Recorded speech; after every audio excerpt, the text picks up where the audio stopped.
Sir ముందుగా ఏంటి అసలు ఈ హెచ్-1బీల పైన యూట్యూబర్స్ వీడియోస్ ఏంటి? ఆ వీడియోస్‌కి వచ్చిన స్పందన ఏంటి?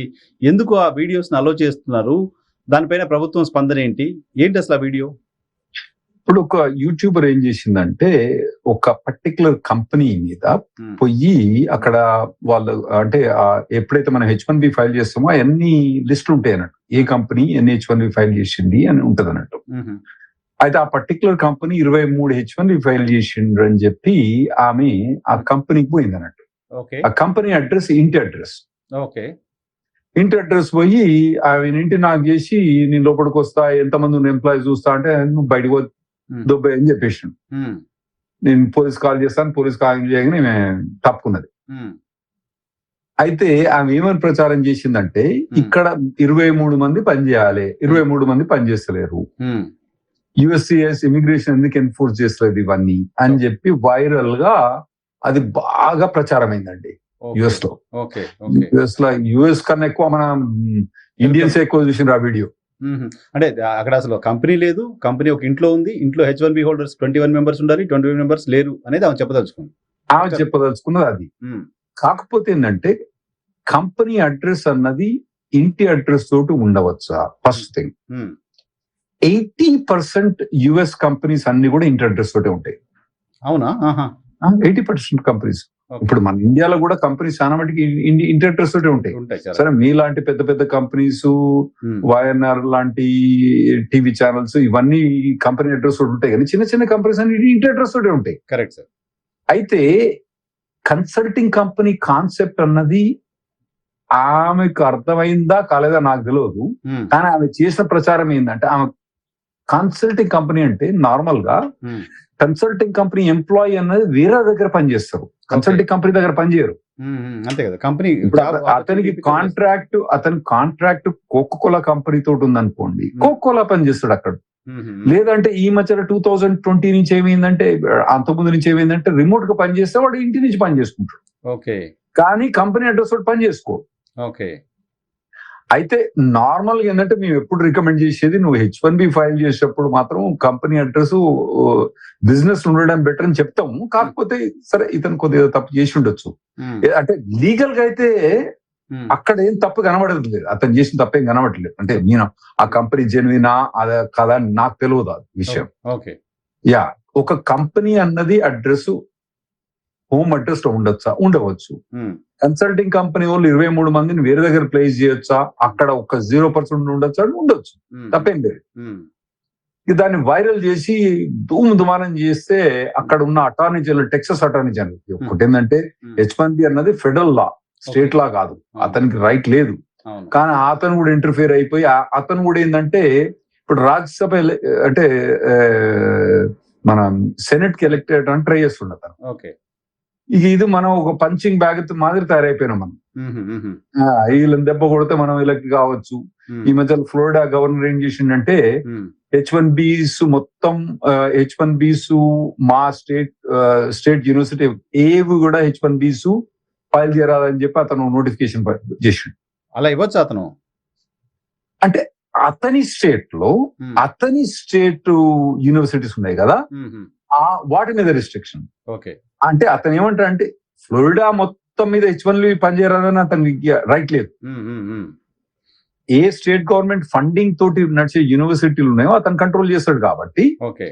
అతనికి రైట్. ఇప్పుడు మన చీఫ్ మినిస్టర్ ఏదైతే మన వైస్ ఛాన్సలర్ ఉంటారు, ఛాన్సలర్ ఎవరంటే గవర్నర్. గవర్నర్. ఆ! గవర్నర్ అంటే మనకు తెలుసు కదా, చీఫ్ మినిస్టర్. హ్మ్. అతని కంట్రోల్ ఉంటది కదా. హ్మ్. అవును. సో అట్లా అన్నట్టు ఇతను కంట్రోల్ చేస్తుంటే, హుహు.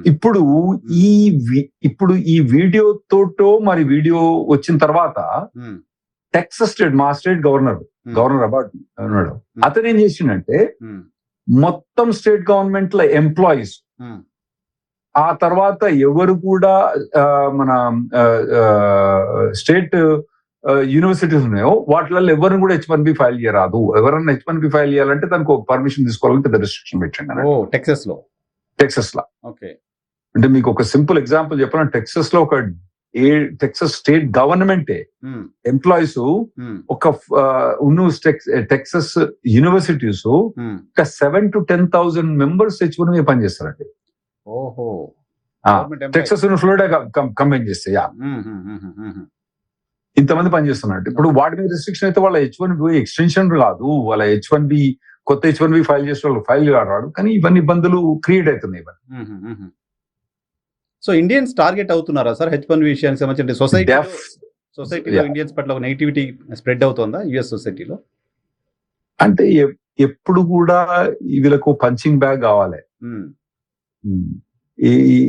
ఏది కాకుండా ఒకప్పుడు ఐరిష్ ఇమిగ్రెంట్స్ నెగిటివ్ గా తీసుకుంటారు, ఆ తర్వాత ఇటాలియన్ ఇమిగ్రెంట్స్ నెగిటివ్ తీసుకుంటారు. ఒకప్పుడు గ్రీన్ కార్డ్ ఉన్న వాళ్ళని కూడా మెక్సికన్స్ డిపోర్ట్ చేసిన ఇన్సిడెన్సెస్ కూడా ఉన్నాయి. సో అట్లా ఇప్పుడు మనము ఒక పంచింగ్ బ్యాగ్ మాదిరి తయారైపోయినాం అన్నట్టు. ఏ పొలిటీషియన్ కూడా ఓకే నేను ఇప్పుడు రాజ్యసభకు లేదా లోక్సభకు ఎలక్ట్ కావాలంటే ఏంది, ఇండియన్ వాళ్ళ మీద బురద పెట్టించాలి అని అనుకుని ఎలక్ట్ అవుతా. అట్లా కొన్ని ఏరియాస్ లో మొదలైంది. ఎందుకంటే ట్రంప్ యాంటీ ఇమిగ్రేషన్ తోటి ఎలక్ట్ అయింది. ఇప్పుడు డిసాంటిస్ ఫ్లోరిడా గవర్నర్ ట్రై చేస్తాడు, గవర్నర్ అబాట్ ట్రై చేస్తాడు, అందరూ మన మీద ఒక పంచింగ్ బ్యాగ్ మొదలవుతారు. సో ఇండియన్స్ ని బూచిగా చూపి ఒక ఎమోషన్ రెచ్చగొట్టి ఓటింగ్ చేయించుకోవాలనే ప్లాన్ లో ఉన్నారు. రైట్. వాళ్ళ మన నెగిటివిటీస్ అన్ని ప్రజెంట్ చేస్తారు. మన నెగిటివిటీస్ అంటే ఇప్పుడు మనం గణేష్ నిమజ్ఞానం చేస్తే పోయి మొత్తం లేకుని ఖరాబ్ చేయడం, తర్వాత బతుకమ్మలు తీసుకుపోయి వాళ్ళకి అలవాటు లేదు కదా.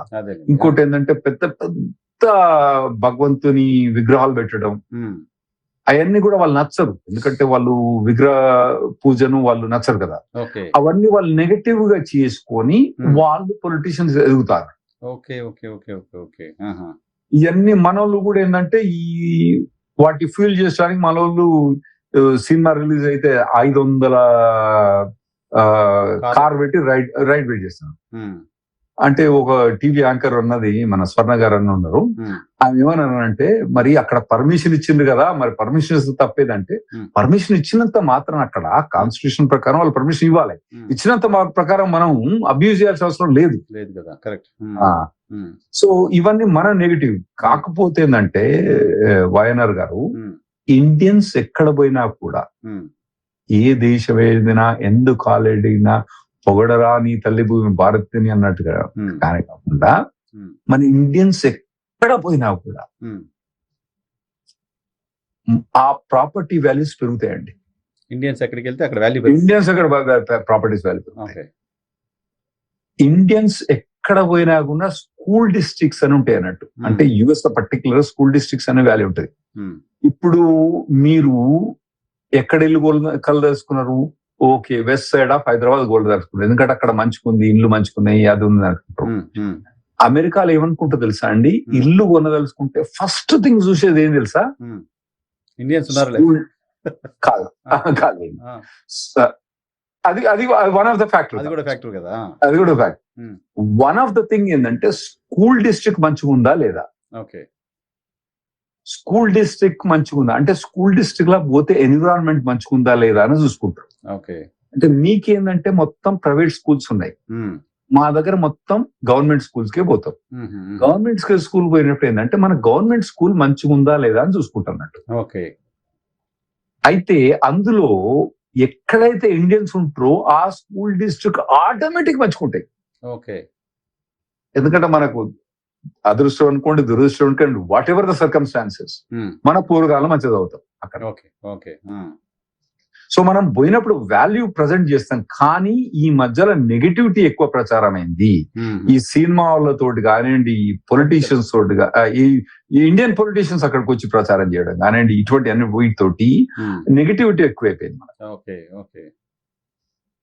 సో రాని వద్ద అయితే ఇక్కడ పొలిటికల్ యాక్టివిటీస్ అక్కడ పెట్టుకోకుండా బాబు మీరు. అంటే అట్లా కాదండి, ఇప్పుడు ఆ చంద్రబాబు నాయుడు ఆ ఆంధ్రలో గెలిస్తే మాకెందుకండి ఇబ్బంది, అక్కడ పెద్దగా ప్రచారం చేయడం. రేవంత్ రెడ్డి గెలిస్తే అక్కడ ఎందుకు, అవన్నీ అక్కడ చేయదు. ఏం చేసినా కూడా ఇంటర్నల్ ఏదైనా చేయాలి కానీ వాళ్ళు పెట్టి రోడ్ల మీద పెట్టుకొని మొత్తం రోడ్లు బ్లాక్ చేయడం అటువంటివన్నీ చేయొద్దు. నేను ఈ పార్టీ ఆ పార్టీ గురించి మాట్లాడతలేను. రేవంత్ రెడ్డి గారిని, కేసీఆర్ గారిని, ఏ పార్టీ అయినా కూడా